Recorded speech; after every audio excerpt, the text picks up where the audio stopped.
Takes so long to load.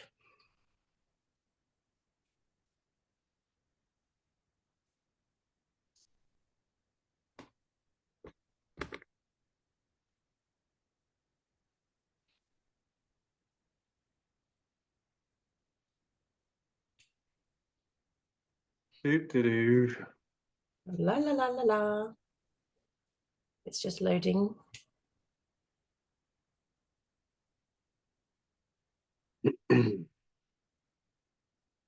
Okay. So good morning, everybody, and welcome to another live stream from the Backyard Peace Project and all of our amazing ambassadors who are turning up every week just for you, out of love, out of heart-centered leadership. So this is very cool. We come together and we have uncomfortable conversations that we think we need to be having right now, leaning in with curiosity and putting guilt, shame, and blame aside because it's not serving anybody. So we just want everybody to unfold to their greatest potential. And to do that, we need to be able to lean into these areas of ourselves and these issues and these structures around us and just try and figure out who we are within that and try and become the best version of ourselves that we can be for ourselves, for our families, for our communities, for the world. So thanks everybody again for joining me. I'm always worried that I'm going to be a Billy No Mates, but you guys keep showing up, so I must be doing something right. So thanks, guys. So as always, I've given my ambassadors absolutely no notice about what we're going to be talking about. Love to keep them, on their toes. But this week, I really feel like with what's been rumbling through my world recently, and it's something that over the years I've really struggled with. And even now, in certain scenarios, I have to coach myself through to the resolution for myself. And it's being detached from what other people think of you or your actions. And this is something that I have really struggled with throughout my lifetime, particularly in my late adolescence and my early adulthood. And as I said, now I'm pretty good with it, but there's certain scenarios that come up and I go, ooh. And I wonder why I struggle with those scenarios, because I'm going to have to step in and speak my voice, because I'm going to have to, advocate for one of my kids or whatever it is. And I really, like the other night, I was up till 2 a.m. sort of ruminating and thinking things through and trying to work through my emotions. And because I like to show up and be fair and centered and professional and all of those things. And I realized I need to detach myself from how this is received. So I'm going to show up and be professional and polite, but I am also going to show up and be articulate and clear. And it was the letting go of how it's going to be received that made my whole nervous system return to calm, because I thought, actually, that's beyond my control. Like, I don't need to do that. But I do feel like so many people are locked in this cycle of trying so desperately to honor themselves or advocate for a loved one or a client or whoever it is, but being in this scenario where there is an attachment to how it's going to be received, and that preventing us from fully stepping into our power. So what's the balance? Because we don't want to step up and be these awful, arrogant, uncaring, unfeeling, unempathetic, uncompassionate people. But at the same time, we need to show up in a capacity that we can speak truth and understand that how it is received is not within our remit. Do you know what I mean? So I just wondered if you guys could weigh in on that, because I think it's something that a lot of people struggle with.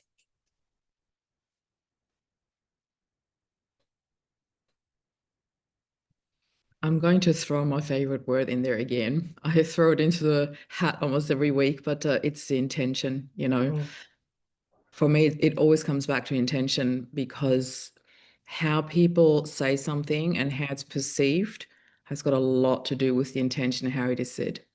And that goes for both ways, how I say things, which I'm responsible for, and how other people say things to me, which they are responsible for. And then, of course, staying with the responsibility, we still have that, how we receive it and how we respond to it, because I can hear something that somebody says to me with not a nice intention and take it on board, take it personal, or I can look at the reflection and like, okay, why does it trigger me? What can I learn from that? And I can look at it and say, what does it say about that person rather than me? because what people say to you often says more about them than it says about you when it comes from a negative intention in particular. So I know there are a lot of layers coming in, but the intention and what we do with it, the response, that is always up to us. And it's so much easier said than done. We all know that. Like, like, oh, just look at the lesson and, just take it all peacefully and calmly. We would all love to do that all the time. Yet we are human, sometimes things are said to us. And I love it when people come like, oh, don't take it personal, but, which invalidates everything that was just said before that. But yeah, I think there's always an opportunity to look into all these layers. And it takes that pause to actually allow yourself to go there. Yeah. It's interesting for me, this often comes up with my kids. So the most common place for this to happen in my world is my teenagers, right? So I'll say something and my intention is pure, it's good, it's driven by love, and they will still completely take it out of context. And my favorite go-to is, I choose to know that's actually not about me. That's about what's going on for them today. And that allows me to then sit in a place of not being attacked, but how do I parent them through what's going on for them today? But when we can have all the best intentions and people can still take it the wrong way, at that point do we own that? And sitting in what we own and what we don't own can be really powerful, because if that's not actually our stuff, then we can't control it. We have to let it go, and we get to make choices about how we move forward with that. And can be very hard to do when, you thought the morning was going great. Now all of a sudden everything's gone to crap because they, because they mistook something that you said, but it's based on their own colored glasses as well, right? So whatever is going on and whatever frame they see the world through is going to impact how they receive it. But if we are focused, because it impacts our relationships, right? If we don't, we have to be aware of them. We have to actually allow for the fact that they could have different experiences of that.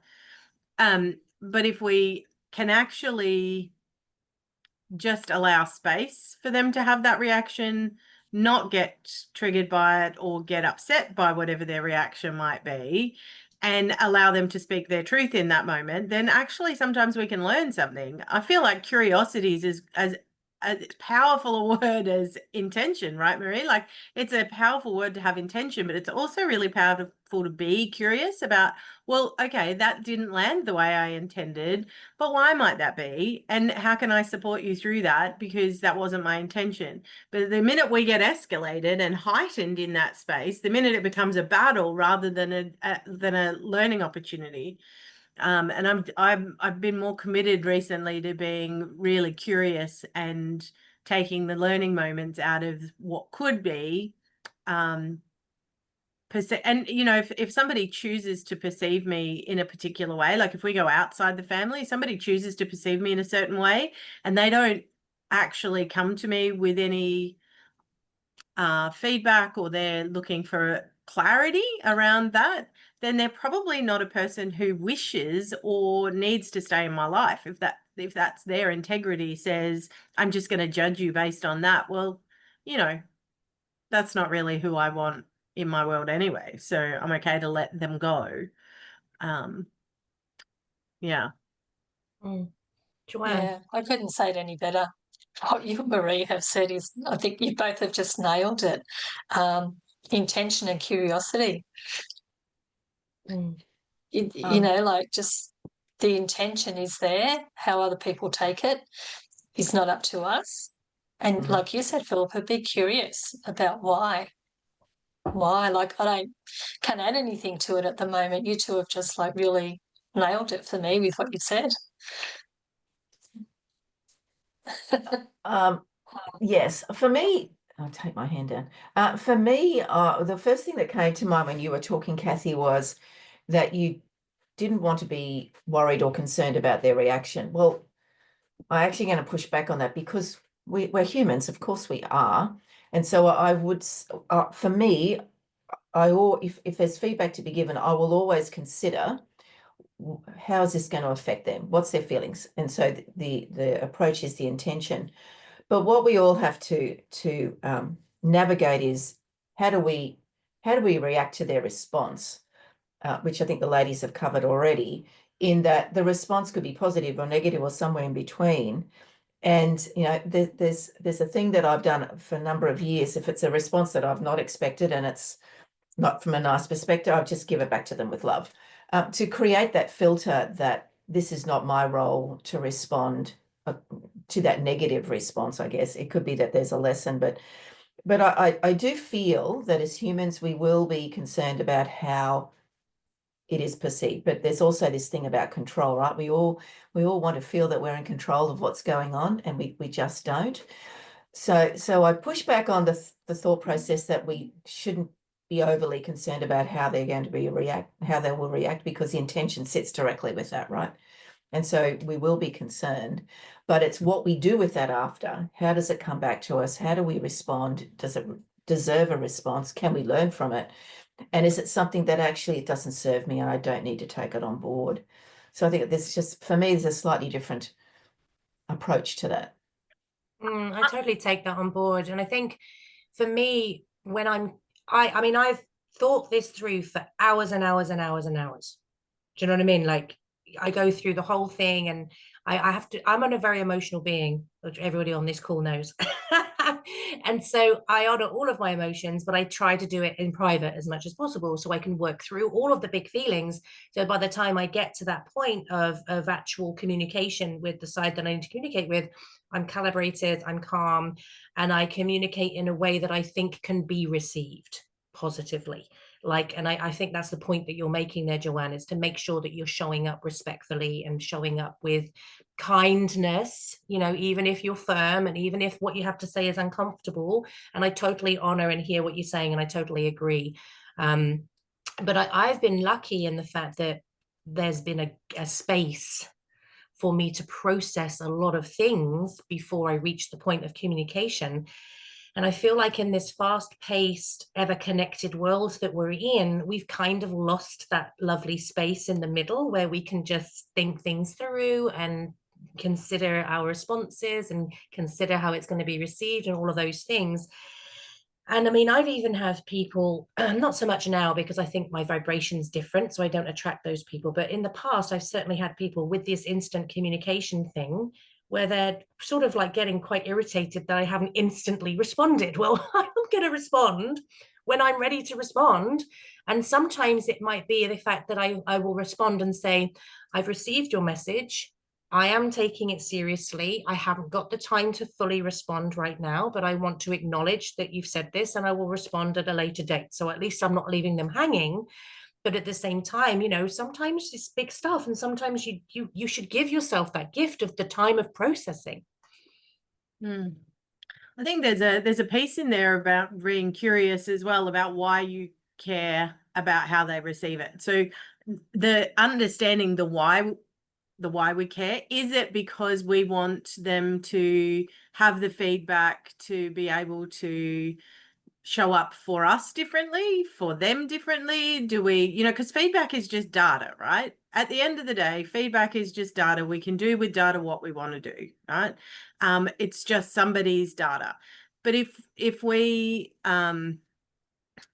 our concern for how they perceive it is because of how they then perceive us, how much they love us, whether or not, so I guess what I'm asking is if we feel into, is this people pleasing, or is this about being intentionally kind and giving and loving? So knowing where it's coming from within us allows us to then know whether or not our care factor is appropriate or not. Does that make sense? Like, Totally, yeah. Yeah. Yeah. It's being true to you, being true to yourself. I think, like when you talked about people pleasing, I used to do that for years. I did that. But when I did learn to disassociate myself from what I said and what the other person thought, the people pleasing kind of stopped. And I knew I was being true to me with what I said. And then that comes back again too, to how that other person chose to take it. Like, I think it's always deep, Cathy. These Wednesdays are always deep. There's layers. There are so many layers. And, and you asked initially, Cathy, what's the balance? I don't know what the balance is. Yeah. I'm thinking it is deep as always, and let's go a little deeper. There's moments where like everything that we're saying is fantastic and it's great because we've learned over time the journeys. Like if someone's just starting out, it's more about understanding who they are, and it comes back to why do we need a connection to someone? Why do we need to please someone? If we dig deeper into where did that happen as a child, where did we need to show up and how did we need to respond to get a response of love and security and safety from family and loved ones? And sometimes those behaviors and patterns and belief systems continue on as adults, and we still process how we get to be in a position where it could be a complete stranger, but if they don't appreciate us, they don't love us for what we do, then, oh my gosh, I need to go and please them more. I need to show up more, be more friendly, or, become the chameleon. And I was just processing, like, as we're talking, it's like, it reminds me of sort of like, as yours, Jennifer, the journey of like people pleasing was a big part of mine. I was this chameleon and wanted to fit in everywhere. So I would become all these different personalities and people, kind of like the ones in my head. But,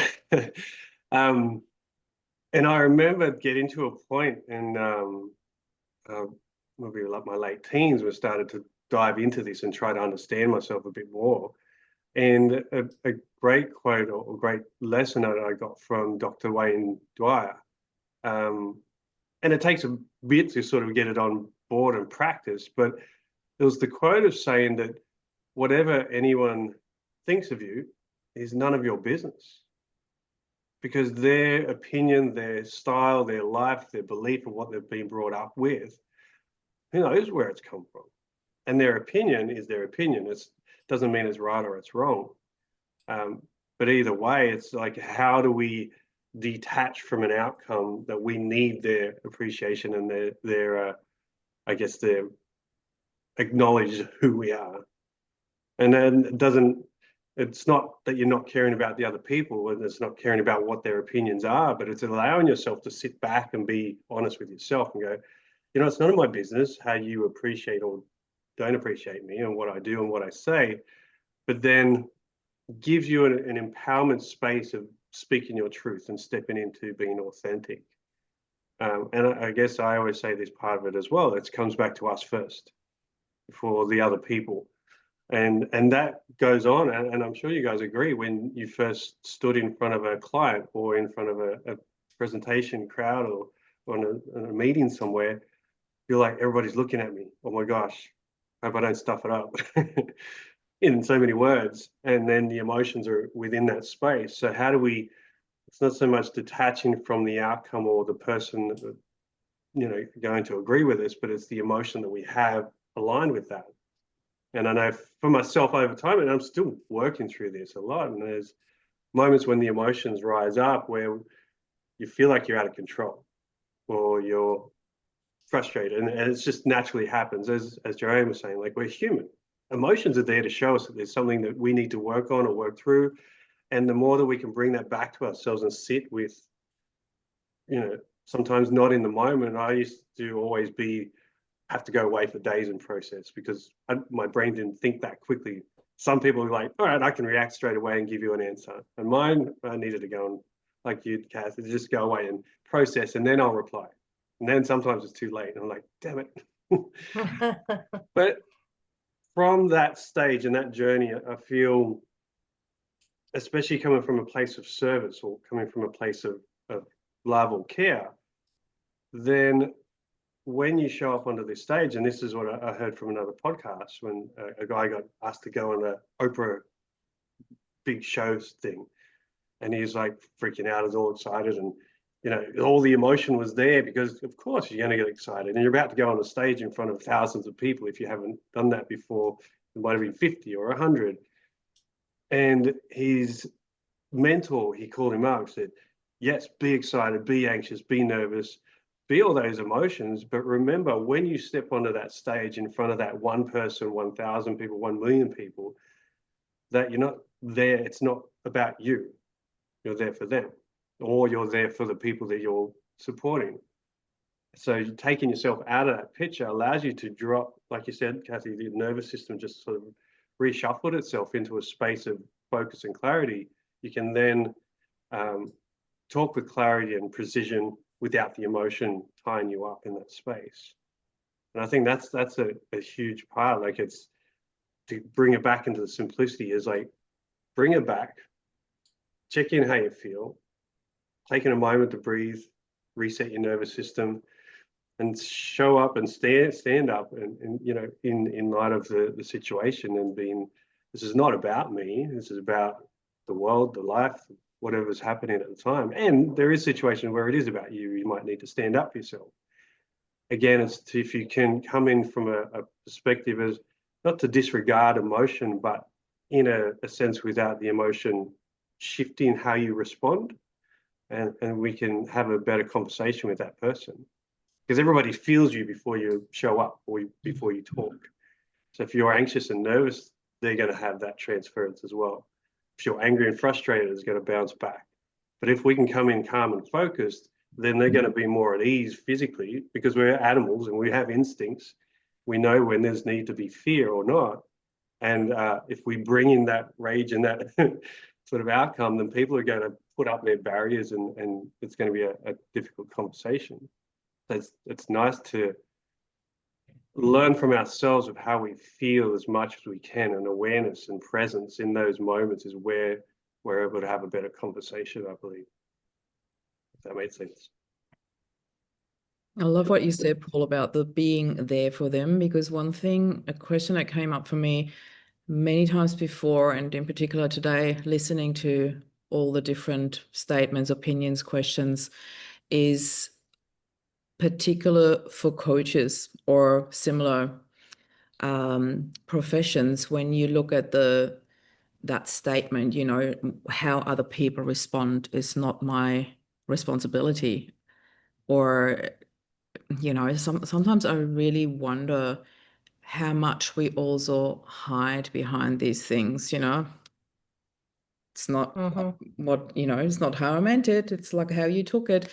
And I have noticed that in particular with people in coaching or similar professions, that becomes a little bit too,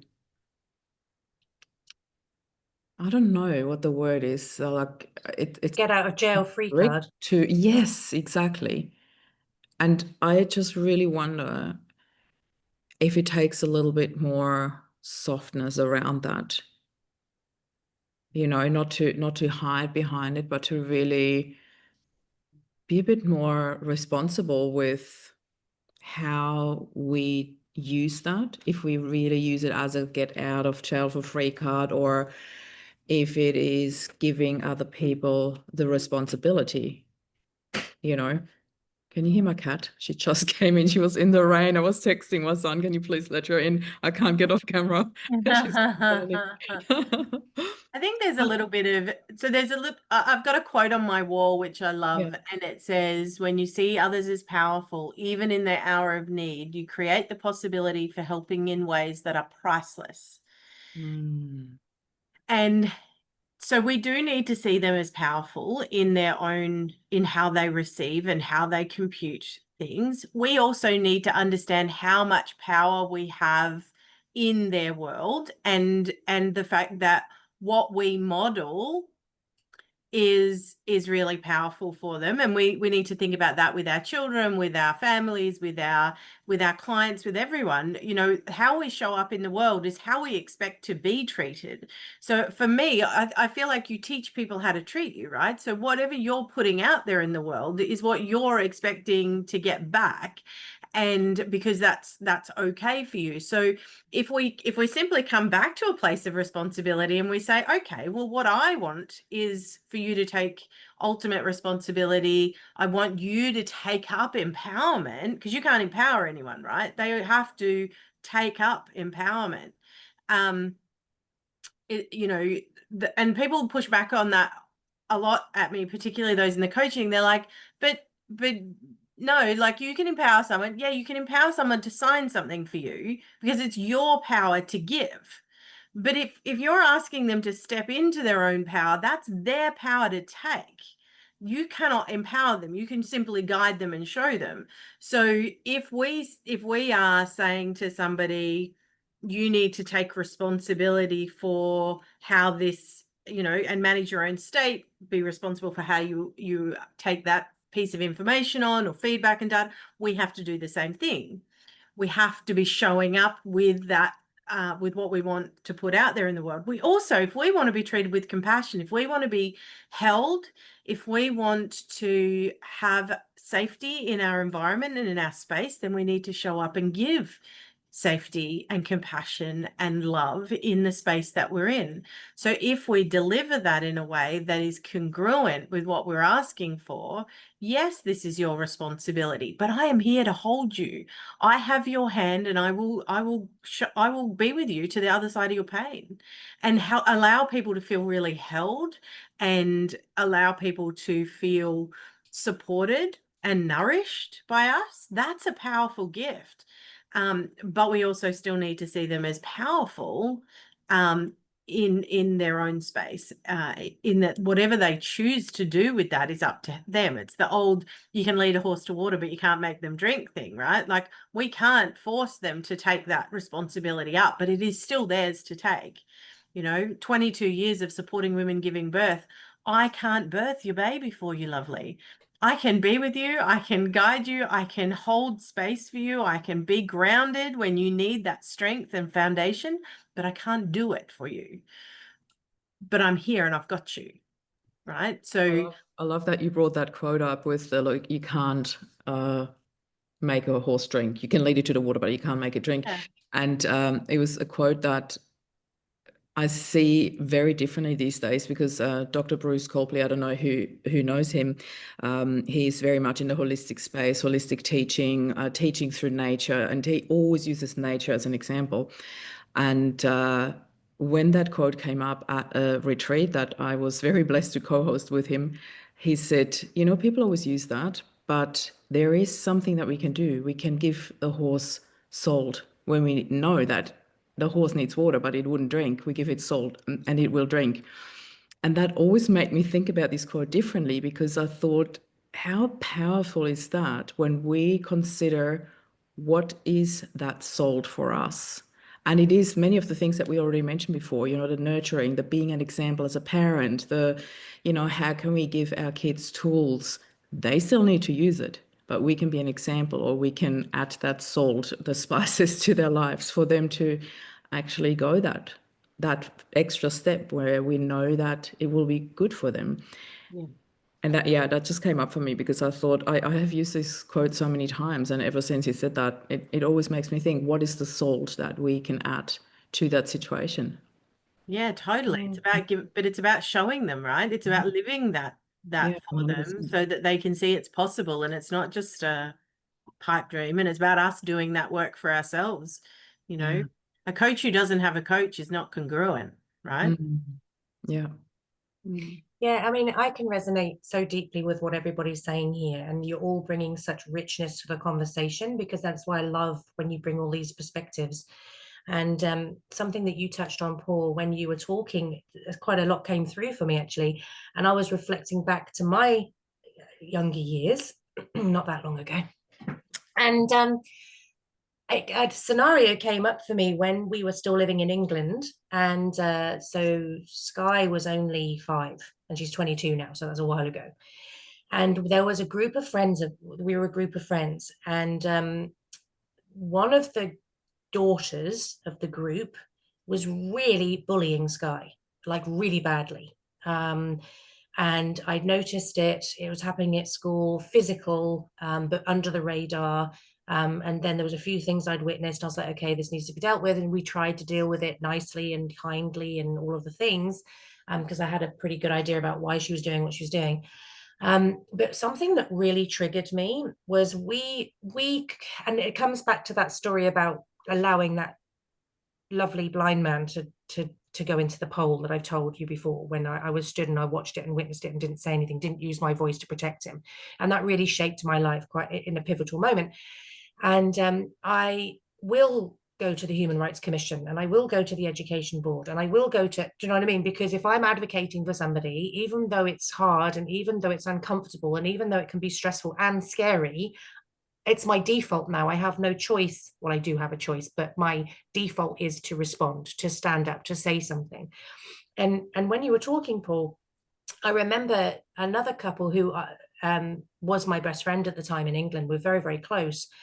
And the daughter was being 100 times worse to her son than she was being to my daughter. And they said nothing. They just let this boy cop all of this horrendous behavior towards him and never said a word because they didn't want to upset the apple cart. And I really, really struggled with that, to the point that it really did affect our friendship, because I kind of lost some respect, I think, for them as parents for not advocating for their child. And so I think what you were saying, Paul, about knowing who you are and where you've come from is powerful, because having that awareness of your unconscious bias in those situations can hopefully inform you to show up in a more reasonable way. Absolutely.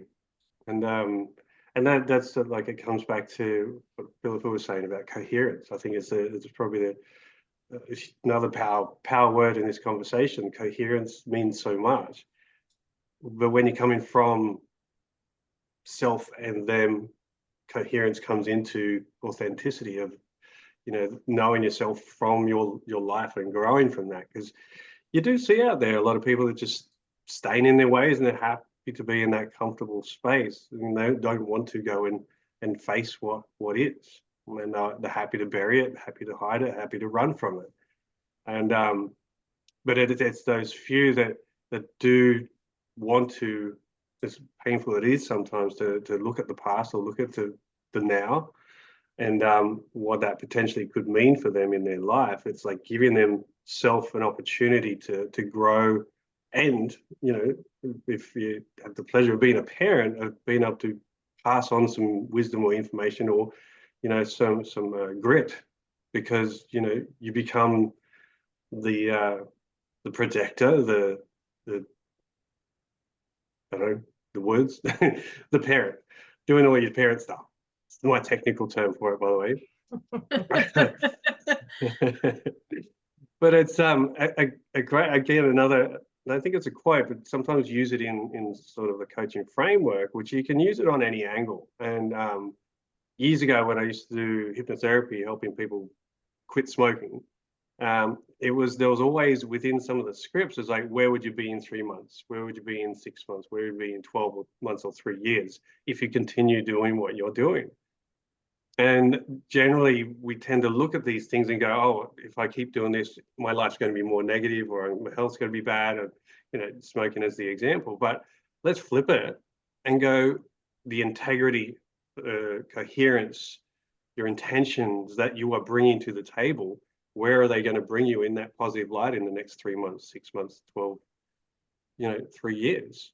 It's like you're saying, Cathy, the muscle that you have built by going through the experience of that dude hitting the pole, that you have now grown into, the muscle is so strong that it overpowers any fear or doubt to any degree. And it's like, there might still be that there, but you've built that muscle because you've grown and experienced as you went along with that. And I think that's an important key to bring to the table, is anyone who's searching out there for the quick fix and the quick answer, it's a journey.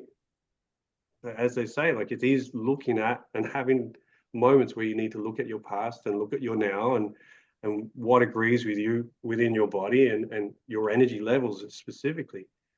Again, coming back to the time wealth and time value, where are you aligning with what matters to you most in your world? Integrity, showing up for people, helping people, showing up for yourself, showing up for life in general. And, our highest sort of guidance, and as you come into it, people who tend to go and serve in integral way and coherent way, gives them space to then feel like they're part of something bigger. And I think everything that we do and everything we sort of work towards is to be a part of those, consciously or unconsciously, of knowing that we're all together in this world. And like you're saying, when you see other people behaving, you know, out of integrity and doing some stuff that doesn't, it harms other people emotionally, physically, and all those things, it really hits a nerve. And people go, triggers, triggers, triggers, but it's like, well, we're actually human and we give a shit about other people. So let's be that people. Let's be that space. And it doesn't always come across because, you know, again, as Joanne said, we're all human. It'd be lovely if we were all perfectly perfect and rainbows shone out of our eyeballs. What's it? I wasn't going to go there. Pip will. Yeah, Every day. I think what you're saying is really important. And what's interesting to me is, as you said, Paul, you know, my default has been born out of experiences of having to advocate for people who didn't have a voice, of stepping in, you know, making sure that they were represented and all those things. But that doesn't mean it's easy. Like you say, you have to navigate through the feelings. And I think it's easy to sometimes be from the outside looking in going, well, it's okay for you because you're confident, or it's okay for you because you're strong, or it's okay for you because you do it all the time. That doesn't mean it's not hard. Like it's hard. And especially like something comes up for us and I'm like, oh no, I'm going to have to step into this. And I really don't want to, but I'm going to have to because I have no other choice but to speak. And it's not always comfortable and it's not always something I actually want to do, but I know I have to do to fulfill my role. It's funny, when you were speaking, Cathy, about your friend, it reminded me of how often in, you know, session 2 in TRTP, you know, some people really struggle with that part of the process, that standing up. And, you know, for me, it's who I am, right? Like my kids are the ones at the shops going, Mum, don't say anything. Don't say anything. Right, because they know I'm like, I'm up there, I'm saying it, and I hate conflict. I actually don't do I don't enjoy conflict at all. People think I do. I don't. I'm actually very often, if it only affects me, again, something I'm working on, if it only impacts me, I'm like, meh, I can just, I'm just going to not worry about it. I'll just avoid them, right? And I won't say anything. But if it impacts somebody else, I am right in there making it right, right? But I was modeled that. My dad was the first consumer advocate, youth advocate in South Australia. He was a whistleblower. He was a man who stood up for others, and it was intense. It's a lot of energy to do that work, and I've been doing that work for 22 years for consumers, right, in the healthcare system with maternity work. But it's a lot of energy to give out, but I was modeled it. And what I think a lot of people today lack is having seen what being stood up for looks like, having seen what seeing somebody stand up for somebody looks like, and it feels really dangerous and uncomfortable. And it, because we don't do uncomfortable in our world, right? Nobody has to be too cold, too hot, too anything really. And right from the time we were very, very little, our parents weren't comfortable with our uncomfortable and big feelings. So we were behavior managed into not having or suppressing all of our big feelings, because nobody around us could handle all of the uncomfortable feelings that we might have had. So we're not used to stepping out into discomfort, owning it, and seeing what might come, because we also don't know what comes with that, because we haven't seen the outcome for others. I saw outcomes for youth in Adelaide. I saw outcomes for, you know, disadvantaged families. I saw outcomes for women who'd been in domestic violence situations. So I saw the beauty that came at the other side of that discomfort and having to do that. And I think most people in this world haven't been modeled that kind of standing up and showing what it looks like to and what happens at the other end. So I think the more we do it, the more we provide an example for others, the more likely they are to be able to step into that and go, okay, I can see how that might benefit somebody. I can see how that's actually a good thing, because remembering too that anger is often required in those situations. We have to get angry, we have to get protective, and in order to really get to that space, sometimes it's very uncomfortable and it's a shitload of energy, and not everybody's used to having to do that, and often nervous systems are so dysregulated they don't even feel like they can take that on outside of a therapeutic space potentially, you know. Knowing that they're also supported in their big stuff. If they haven't got a nest or a network to hold them, it might be too far out on a limb. Yeah, so I just think there's so much that goes on behind that. Also, I mean, Philippa, I couldn't agree with you more, but also, I mean, I do very similar work to you. Yeah. And I find that when somebody truly steps into their power, it's not aggressive, it's not loud, it's not combative, it's actually just really quiet, but it's really solid. And it's like palpable, like the energy is palpable. What made me giggle when you were talking about being the role model, right? Because I've always thought, walk your talk. You can't just talk about these things, you have to live it, you have to actually show up and do the stuff, right? You can't just tell everybody else to do it. If you're not walking the talk, shut up. Basically, don't talk about it. And it was so funny because my kids will advocate for other people, and yeah, I'm sure they've seen that because, you know, we have advocated a lot. But what made me laugh, I'm not going to say which store, but my eldest is tall, blonde, legs up to her armpits, big blue eyes, you know, real girly girl. And this big gruff guy went up to her the other day and just shouted, you know, "Where's your printer ink?" And she turned around, she went, "Should we start that again?" And he went, "Oh, sorry, excuse me, love, can you tell me where the printer ink is, please?" And she went, "Certainly, I'll take you there right now." So like advertising, advocating for yourself doesn't have to be angry and big, and it can just be, let's just restart. I'm just going to give you a chance to try that again, you know. And he just went, "Oh yeah, sorry," because people get so wrapped up in their experiences as well and their thoughts, and I've got all these pressures, and you know, and that moment sort of diffused, and like she just smiled sweetly, but she was like, "There's a boundary, don't bark at me." Do you know what I mean? And I love that about her. I'm a little bit scared of her sometimes, but you know, I'm pleased that she's learned that and that she can advocate for herself like that. Do you know what I mean? That's really cool. And you're right, it doesn't have to be aggressive. It can sometimes be really quiet, but there's an energy behind it, right? And that energy takes energy. We have to step into something that isn't always comfortable. And I remember teaching, so most of you won't know this, but I spent 6 years selling timeshare and teaching salespeople about selling timeshare. And, you know, when you go into a timeshare presentation, everybody says, everybody is not buying, right? They're not buying anything. They've come in with a pact, and sometimes they're really aggressive in that space. You're the enemy, and I have to treat you like the enemy because I don't want to buy anything. And so I was taught very early on by a mentor. He said, if they're being like that, you can simply sit there and say, "I'm sorry. Can you explain to me, please, what it is that I've done to cause you to treat me this way? Because actually, I'm not sure. There's obviously something's happened for you to treat me this way. And I'd love to know what it is so I can fix it." It's a little bit passive aggressive.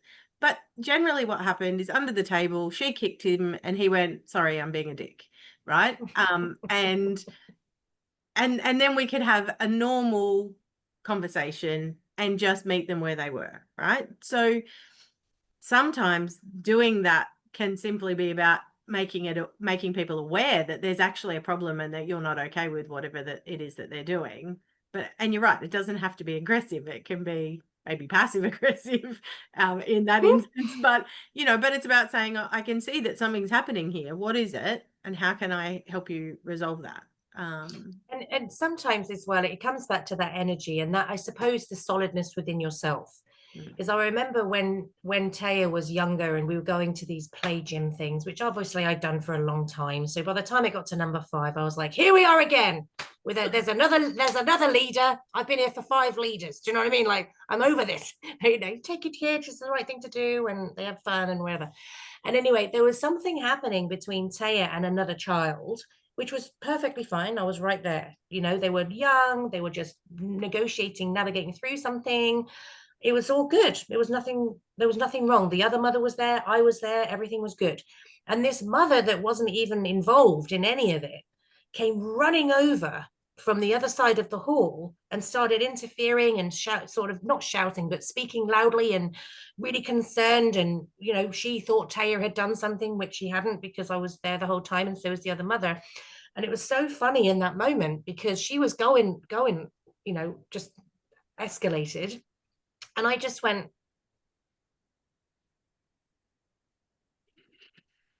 anyway, and I just carried on talking. I just like, I'm not engaging in this. Do you know what I mean? Like, I wasn't even, and it was that sort of shut it down. We're not going to have a row. I'm not engaging with this.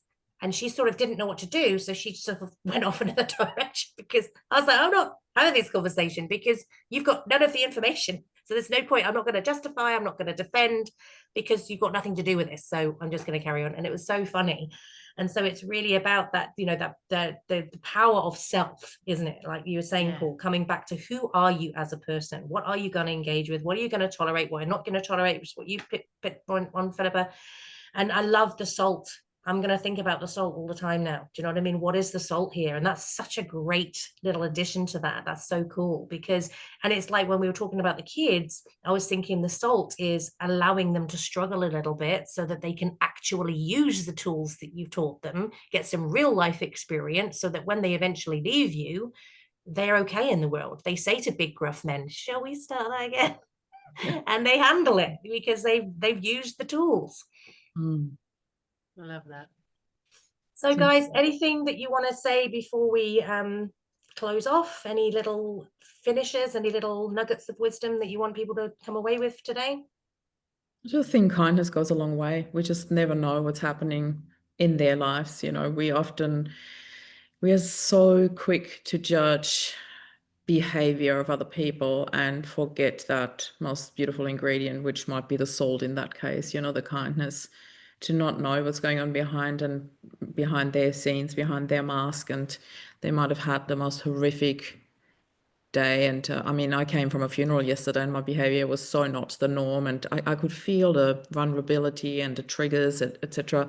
And I was thinking about that because there were a couple of things where I stood so beside myself that I'm like, wow, this is, I was really questioning my sanity for a while because my brain wasn't functioning. And I'm like, hey, kindness, not just from others, but also for myself. Like also thinking, you just never know where people have just come from and what their day was, what caused their behavior. That's my I love that. I think there's a difference between being a nice, good girl, and sorry, Paul, but like this is what women are brought up to be, nice, good girls, right? There's a difference between being nice and good, and like I have 4 daughters. I'm not raising nice, good girls, but I am endeavoring to raise compassionate, kind, loving women. Whoop, whoop. Right? That's, we don't have to be good, nice girls, but we can show kindness, and so seeing the difference in our behavior is, am I being nice and good, or am I being kind, compassionate, and loving? I love that, Pip. Beautiful. I guess just tapping onto what Marie said, or what everybody said, we don't know what's underneath or what's happened prior to you having a conversation with that person. Like the lady running up to you, Cathy, like she could have just had a big blow up with someone prior to, and Totally. she's just got all this emotion in there. She's got to release it out. So it's the whole iceberg analogy. Like you see the tip of the iceberg, but how much is underneath that's built and compounded to a point where the tipping point is you looked a certain way, or you said one word and it's triggered an explosion of emotions. And that goes both ways again. It's like it comes from you as well, because it just made me think about, as a point of service, and I was having a conversation with another coach yesterday about times, her father just passed recently, like times where you want to be vulnerable and emotional and do your things, but you've still got to show up sometimes and do your work. And that's that point of taking yourself out of that pitch. It's not to disregard any emotions you're going through, but sometimes it's not about you in that moment, because other people that you're serving are coming to you for some advice, some help, or just to have a chat.